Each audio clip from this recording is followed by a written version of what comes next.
এক কমান্ডার সহ ৩ সদস্যের মৃত্যুতে প্রতিশোধ নিতে মরিয়া লেবাননের সশস্ত্র গোষ্ঠী হিজবুল্লাহ পাল্টা হামলা চালিয়েছে ইসরায়েলে। বুধবার দেশটির উত্তরাঞ্চলের সীমান্তবর্তী আরব আল আরমাশ এলাকায় এই হামলায় অন্তত ১৩ জন আহত হয়েছে, এর মধ্যে ৪ জনের অবস্থায় সংকটাপন্ন।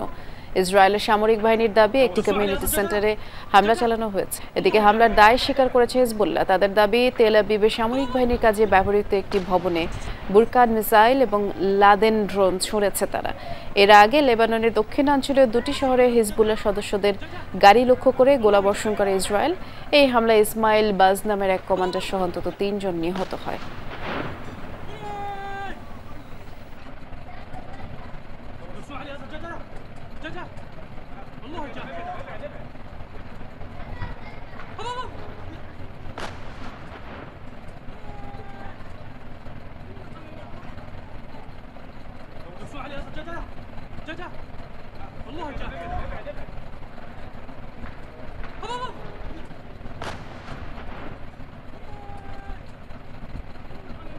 সাবাস বাঘের বাচ্চা, আবারও হামলা শুরু করছে। এবারকে ইসরায়েলের কমান্ডার নিহত হয়েছে, খবরে ইতিমধ্যে যা শুনতে পারলেন। অবশ্যই আবারও জয় হবে ফিলিস্তিন, ইনশাল্লাহ।